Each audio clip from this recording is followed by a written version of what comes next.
Ayan. Good morning po sa inyong lahat. Ayan, good morning din po sa mga tao na nagpasimula kung bakit tayo na dito nakita-kita tayo dito sa barangay San Bartolome. Actually, medyo naligaw kami, no?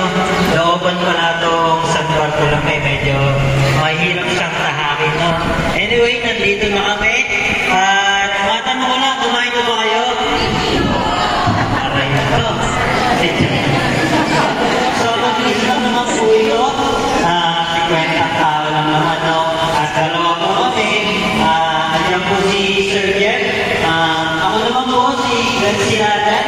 Galing po kami sa Department of Labor and Employment. Laguna Provincial Office, no?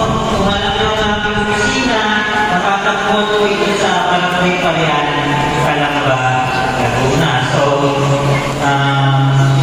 sinasabi ko ngayon, araw ito ng inyong orientation and contract signing. So, gusto ko lang po sana ay may makinig na maigit dahil kung may magpaproblema sa ating dokumento ay kailangan niya talaga po itong bisitahin, no?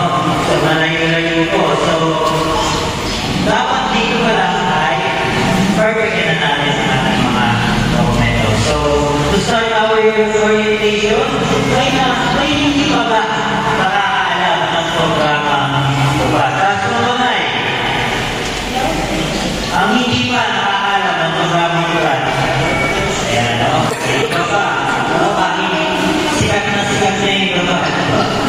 Dahil halos lahat ng tao ay gusto na sumali sa tubad. Kahit mayaman, kahit may pera, no? Gusto na sumali sa tubad. So, ano na ba ang tubad, no? Ang tubad, ang ginagawa nito kung nalalaman nyo, sila po yung naglilinis, no? Sa Alsata, may nakikita ba kayo, no? Mga street sweeper, tawagin. Ayun po ang tubad. Pero ang hinitan ng tubad ay tulong panghanap buhay para sa ating mga disadvantaged workers. Ano po?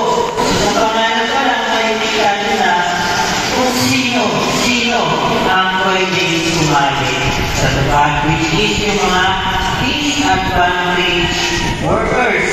No? Workers. So, dapat kayo ay nagkakakitaan kahit ano. Halimbawa, ikaw ay director, ikaw ay manicurista, ikaw ay kabandera, o ikaw man o nakakalakan. Basta, merong pinagkakitaan, no? May nakita kami sa aking pamento ay araw sa nilalagay ko na housewife, no? Mga housewife, at naman natin mahirap katrabaho yan ng mga magigilid na kababaihan, no? Pero hindi siya maituturing na work, no? Dahil wala namang po tayo kita, no? Kailangan naman ay nakakalaga. So, hindi siya matuturing na disadvantaged work. Okay? So, ang isa natin workers na yung mga tao na may pinagkakakitaan pero hindi sapat. Kayo po ba yun?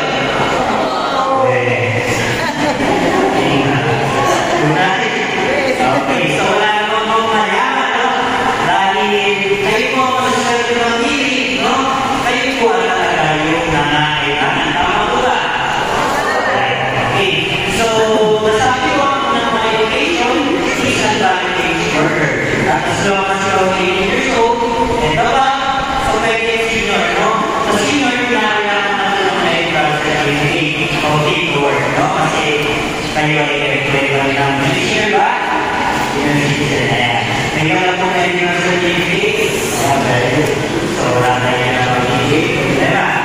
Okay, so, ayun na naman. Tapos, ayun lang. Okay, dalawa lang. Disadvantaged worker, as long as ikaw ay 18 years old and above. So, muna tayo sa disqualification, no? Yung mga hindi pinakayaman sumali sa tubad. Una-una kung ikaw ay makapagputan na ngayong taon. Meron ba? Ngayon 2025? Wala pa. Unay? Yan, no? Pangalawa, hindi pinakayaman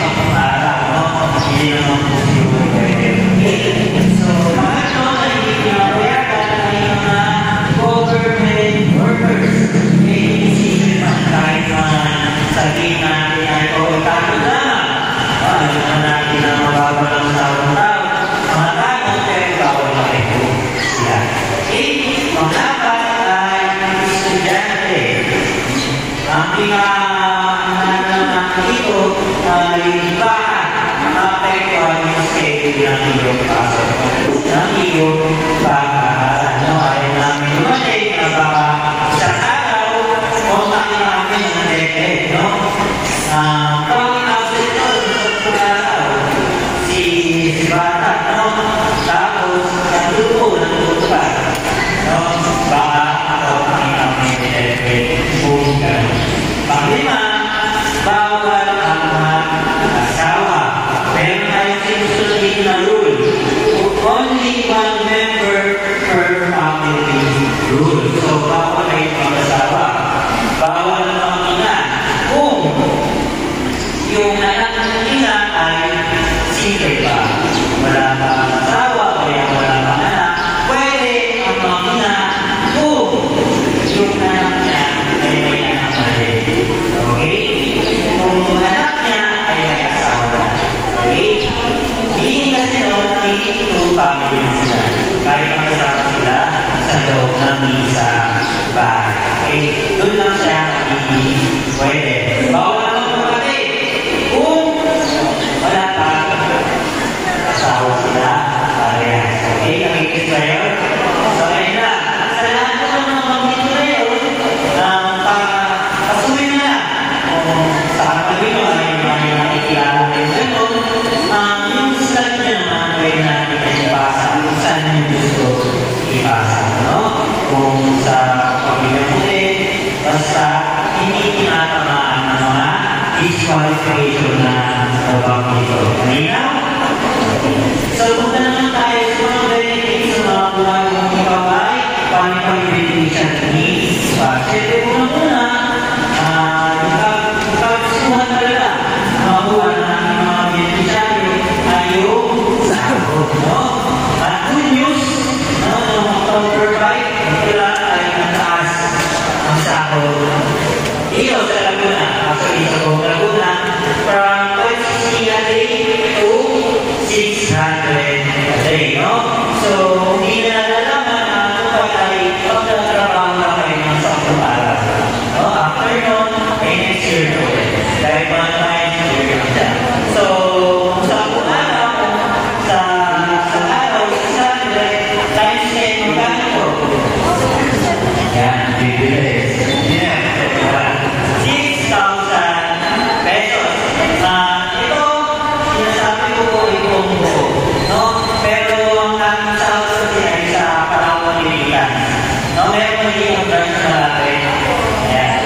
Sa Palawan lang, hindi tayo pa.